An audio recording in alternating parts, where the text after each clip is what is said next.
Hey, what is going on, good people? This is Momo Gamma coming at you with a video to give my honest opinion about Dragon Ball Z Kakarot.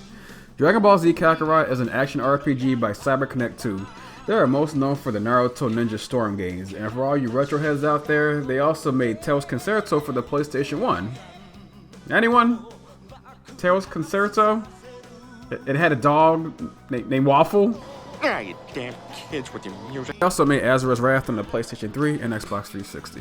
If there's one thing that I can say is done right in this game, it is the presentation. Everything looks as it should, from Goku's outfits to his house to even his changing kanji on the back of each of his gis that change throughout the series. The graphics are very detailed, pretty much bringing the anime to life and making you feel as if you stepped into an episode of Dragon Ball Z. CyberConnect 2 does a good job of putting you in the shoes of the man, the myth, the legend, and negligible parent, Son Goku. But not all is well in the presentation department. I don't know if they ran out of time or just couldn't pay enough bug testers, but this game does have its fair share of glitches, like a few sound bugs.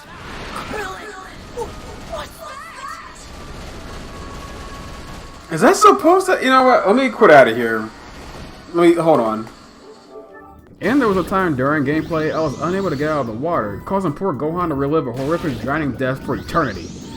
I'm pressing as many buttons as I can, and I still can't move. I don't know what is going on. I can't get out. Look, I cannot get out. This is terrible. This is really terrible. But I will say, even though they're saying this isn't a full open world, which is true, it's not as open as, say, Red Dead Redemption 2 or even Grand Theft Auto 5, as the worlds are broken up into little sub-areas.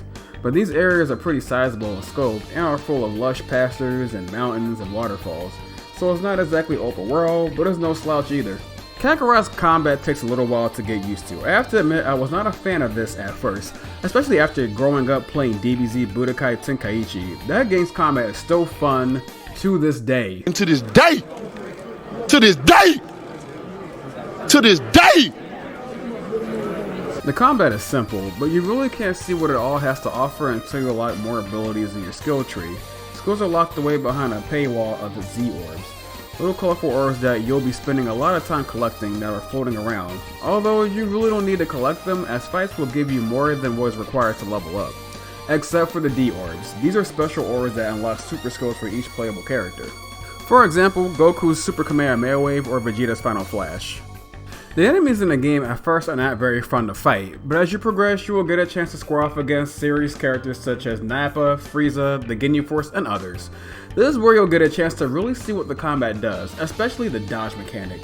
Kakarot gives you a chance to look like a kung fu legend with the ability to press X or the A button, depending on which version you're playing, right before an attack lands to dodge out of the way.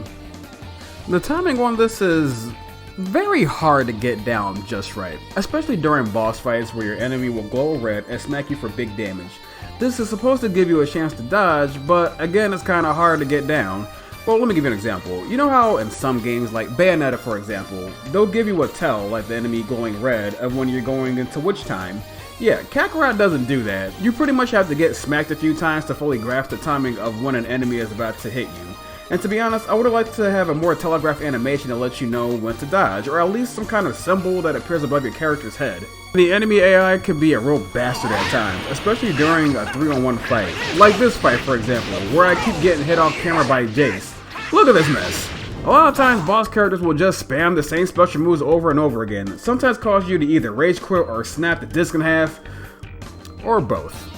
Another aspect of the game is side quests. Usually these can be done rather quickly. They consist of go here, talk to this NPC and come back, or collect item XYZ and bring it back to this NPC. I would have liked to see a little more variety, but it's enough to keep you doing them to net extra EXP. The game's sound is also a little lacking. I hope you like hearing the main theme Head Chala, cause you'll be hearing it a lot throughout the game in different variations. Not saying it's not cool hearing it, but after about the 50th time you'll want to hear something else. There are other things that are ripped from the show, which is also pretty cool, and again makes you feel like you're in the show. Well, the Japanese dub anyway. There are some tracks that are done by CyberConnect 2 that were done exclusively for this game, and to be honest, I would like to hear a little bit more of that. It sounds sort of like Mega Man Network Transmission. I love that kind of music.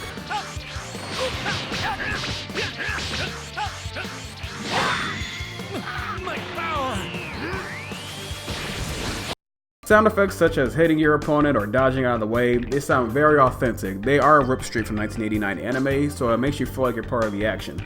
So what do I think about this game overall? I gotta admit, at first I was very disappointed, but as I spent more time, it won me over. Now, not everything is perfect, and is this game worth $60? No, I'd say wait for a price drop. But I'd say even if you're not a DBZ fan, although it does help a lot if you are, you'll find enjoyment in this title. So yes, I'm still giving this a wait for a price drop. But it does do a good amount of things right, and my only big gripe are the bugs and the repetitiveness of the quests. The fighting though, I have to say, will keep you playing till the end. So, those are my honest opinions about Dragon Ball Z Kakarot. So like I said, I would wait for a price drop. The game will satisfy those who are Dragon Ball Z fans, but if you're not, I'd say wait for a price drop. And even if you are a fan, I'd still say wait for a price drop. I bought it at $60, and not saying that I'm regretting it, but in hindsight, I would probably wait about 6 months when this thing goes on sale, especially like during Black Friday. So what do you guys think? Have you guys played it? Have you guys beaten it? What are your thoughts? I really do think that this game has a lot of potential, and I would like to see a sequel. Maybe we can get one for like Dragon Ball Super, and that would really help because I think at this point we are done to death with the whole Z story. Hell, I would even take a Dragon Ball GT game at this point, even though it's not canon anymore. But anyway, what are you guys' thoughts? Comment in the section below and all that kind of stuff. Like the video, share, subscribe. That really does help me out. I will see you guys in the next video. You guys take care. This has been Momo Gamma, and keep gaming.